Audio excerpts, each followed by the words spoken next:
మీరు చేసిన 10 ఏళ్లలో 7 లక్షల కోట్ల కమిషన్లు తినే ఆలోచన తప్ప ఏడ కూర్చురో కూడా తెలియక మీ దరిద్ర పాలన. నా సెక్రటేరియట్ లో కూర్చోకపోతురి, నా ప్రగతి భవన్ లో కూర్చోకపోతురి, ఫామ్ హౌస్ లో వండుకొని పరిపాలించిన కేసీఆర్ ప్రభుత్వానికి 24 గంటలు పనిచేసే కాంగ్రెస్ ప్రభుత్వానికి పోలిక ఎక్కడుంది? అవసరమేముంది మాకు?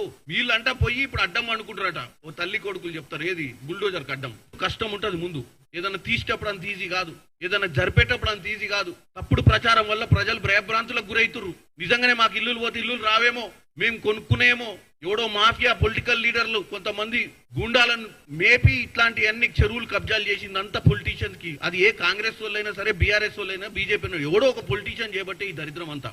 ఎవరికి వాడు ఇన్ఫ్లుయెన్స్ యూజ్ చేసినటువంటి దరిద్రం చేయబట్టే ఈ రోజు అందరూ మధ్యతరగతి కుటుంబీలు కానీ చిన్న తరగతి మనుషులు కానీ బాధపడుతూ ఉంటది. బాధ 100% ఉంటది. ఎందుకు ఉంటది? అరే సడన్ గా ఇల్లు కూడా కొడుతురేమనేది. ప్రభుత్వం ఈ రోజు కూడా గ్యారంటీ ఇస్తుంది. పేదలకు అన్యాయం కాకుండా, పేదలకు డబుల్ బెడ్రూమ్లు ఇల్లు ఇవ్వడమే కాకుండా, మహిళలకు లోన్లు ఇచ్చడమే కాకుండా, వాళ్ళ పిల్లలకు చదువుకు కూడా ఇబ్బంది కాకుండా, విద్యా సంవత్సరం కూడా ఎక్కడ కూడా ఇబ్బంది కాకుండా ఏదో ఒక విద్యా సంస్థలో జాయిన్ చేసే విధంగా మా కార్పొరేషన్ చైర్మన్లు అందరినీ కూడా ST, ST, BC, OBC corporation చైర్మన్లకు 24 గంటలు దీని మీద పనిచేసి ఎవరికి నష్టం జరగకుండా చేయమని చెప్తుంది. వీళ్ళు చెప్తారు, వీళ్ళంతా వీళ్ళే మార్కెటింగ్. ఎవరికన్నా ఇబ్బంది ఉంటే ఫోన్ చేయరు, 2 నిమిషాలు వస్తామని వీళ్ళే వాళ్ళతో ఫోన్ చేయించి ఆడపోయి 4 వీడియోలు తీసి రిలీజ్ చేసే దరిద్రపు సిస్టమా? తెలంగాణ తెచ్చుకుంది ఇందుక?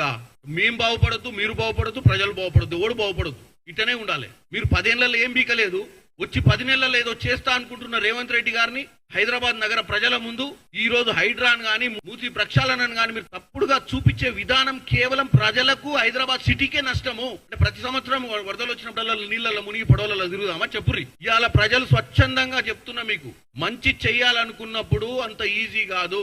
దేవతలు అమృతం కోసం క్షీరమదనం చేసినప్పుడు కూడా విషం వచ్చింది. ముందు విషం వచ్చింది కదా, ఆ రోజు అది బంద్ చేసి అమృతం వచ్చేది కాదు.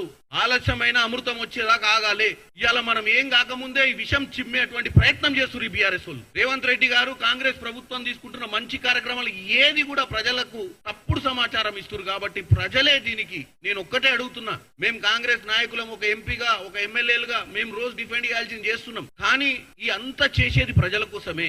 రేపు పొద్దున మంచి జరిగేది హైదరాబాద్ నగరానికి. మన చెరువుల మీద నాలాలు గాని, చెరువులో ఉన్న ఎఫ్టీఎల్ గాని క్లియర్ చేసుకుంటే మనకి ఎప్పుడు వరదలు రావు. బెంగళూరు సిటీలు, చాలా సిటీలు చూస్తున్నారు, వానాకాలం వచ్చినప్పుడు ఏందో పరిస్థితి. అట్లీస్ట్ మనమన్న ఒక మంచి రానున్న తరాలకు హైదరాబాద్ ని అందియాలంటే కొద్దిగా సాక్రిఫైస్ చేయాల్సి వస్తుంది. ఎవరి కోసం చేస్తుర్రు? మన పిల్లల భవిష్యత్ కోసము, మన భవిష్యత్, మన హైదరాబాద్ భవిష్యత్ కోసము, రానున్న రోజులకు స్వచ్ఛమైన వాతావరణంలో బతకాలన్న ఉద్దేశంతో కదా ఇదంతా చేసి